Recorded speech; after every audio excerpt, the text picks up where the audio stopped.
Dragon Age 4 is an upcoming action role-playing game developed by BioWare and is the follow-up to 2014's Dragon Age Inquisition. It has been 6 years since the last entry in the series, and fans are ready for the next game to come out. So let's break down everything we know about Dragon Age 4, including the first teases, the cancelled plans, and more.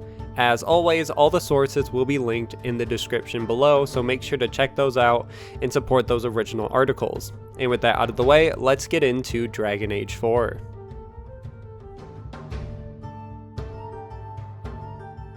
Now, just for some quick history, the previous entries in the series have been Dragon Age Origins in 2009, Dragon Age 2 in 2011, and Dragon Age Inquisition in 2014. So the release time between games has usually been very consistent and very short. But BioWare has been very busy after the release of Inquisition. They released Mass Effect Andromeda in 2017 and then Anthem in 2019. But of course, there have been rumors and small teases between that time of where they want to take the Dragon Age franchise. The first story comes in December of 2018 at the Game Awards with the Dread Wolf Rises teaser. The Dread Wolf, or Fen is the name of one of the companions in Inquisition, who is really the elf Solus. He was given the name Dread Wolf because that is the name in elven lore of an individual who walked among the gods and Forgotten Ones and locked both groups away sometime in the history of the universe. The exact quote from the Codex says, "In ancient times, only Fen could walk without fear among both gods and Forgotten Ones. For although he is kin to the gods of the people, the Forgotten Ones knew of his cunning ways and saw him as one of their own. And that is how Fen tricked them. Our gods saw him as a brother, and they trusted him when he said that they must keep to the heavens while he arranged a truce. And the Forgotten Ones trusted him also when he said he would arrange for the defeat of our gods. If only the Forgotten Ones would return to the Abyss for a time. They trusted Fen and they were all of them betrayed, and Fen sealed them away so they could never walk among the people." Now, Solus was completely confirmed to be the Dread Wolf in the Trespasser DLC for Inquisition, and we were given more details about his background as the Dread Wolf and his side of the story.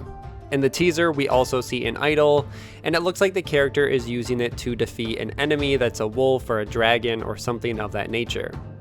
Fans have already put this together that it lines up with a story called The Hunt of the Fel Wolf.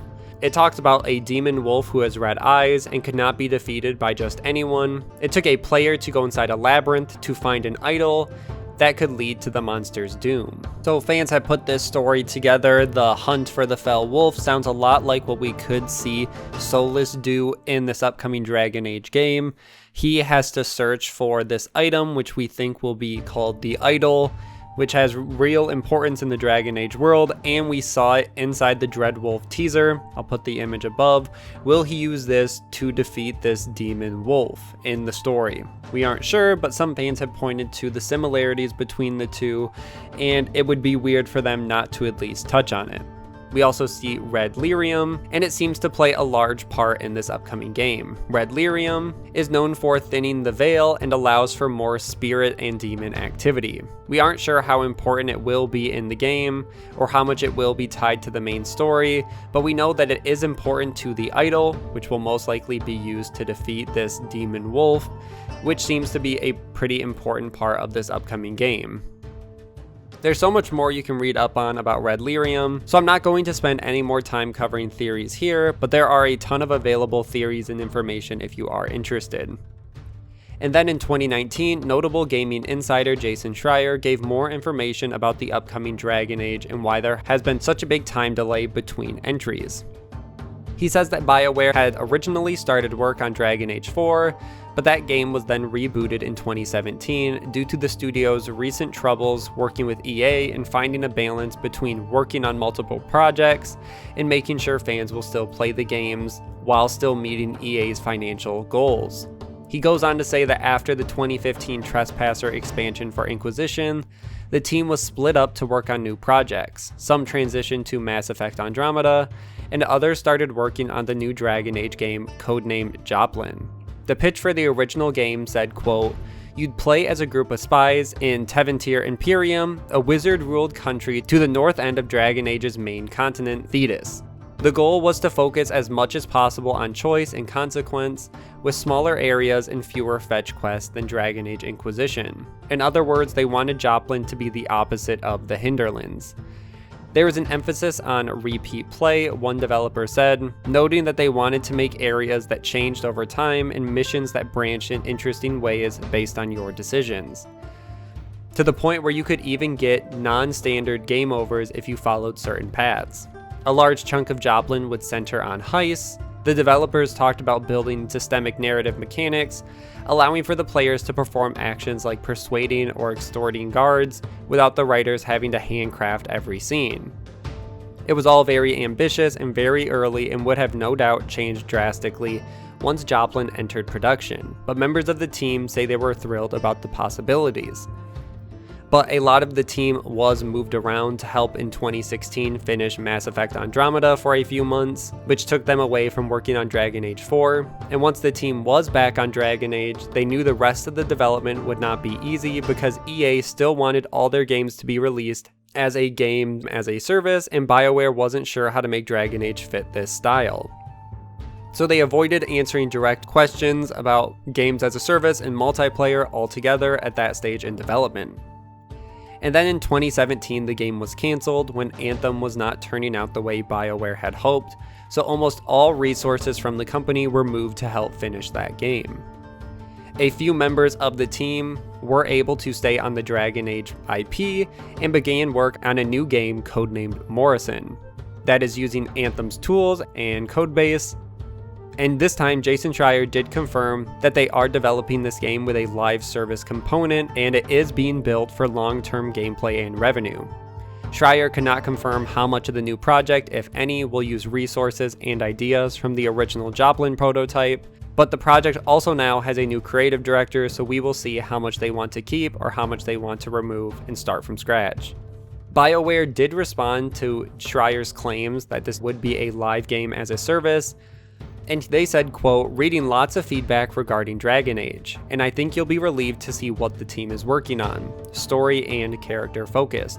Too early to talk about details, but when we talk about live, it means just designing a game for continued storytelling after the main story. Which makes sense, even if they were going to go heavy on online, multiplayer, or microtransactions, they wouldn't come out and say it now, because the game still is so early in development, and they're probably still trying to figure out exactly what they want. Then in 2019, we got the official news that Dragon Age 4 is in pre-production. The September update for BioWare said, quote, we have several other big projects in the works. I wish I could tell you more about them, but they're mostly super secret right now. I can, however, say that one of our projects has a large and growing team in Edmonton, working through pre-production, and based on the progress I'm seeing, I can confirm that indeed the Dread Wolf rises. Which is obviously a callback to the very first teaser for the game that we saw, so it just confirms that yes, it's in pre-production, they're working on it. It sounds like development's going at least somewhat more smooth than the previous time. And timeline does make sense. If the original Dragon Age was rebooted in 2017, they need time to reorganize and get the game going, especially after so much of the team was dedicated to Anthem. Moving later into 2019, we got the first release window for the game during an earnings call. Blake Jorgensen, the COO and CFO of EA, said they are planning for Dragon Age to come out sometime after fiscal 2022, but that could change. Which all that means technically is that the earliest we would see the game is April 2022, if not after, which once again is not too surprising. We're almost at the end of 2020, which would give them about 2 years to work on the game, which is plenty of time to hopefully make the game they want to make. And then in 2020, we saw what seemed to be our first images of Dragon Age in the Anthem engine. During EA Play livestream, they did not mention the game by name, but they did talk about the next generation of consoles, and say they are using next generation technology to make those fantasy worlds your reality. And we got a look at a few fantasy areas. We see a few different areas which look like they have been covered by red Lyrium, which we have already discussed earlier in the video, and it looks like it has completely taken over this world, and some of the landscapes they showed off look great. So I'm excited to see where this engine can take the game and what next generation graphics do look like for Dragon Age. As for safe assumptions, we will probably play as a new protagonist. and we could see many characters from Inquisition return in large or small roles, and Dragon Age is pretty consistent for that.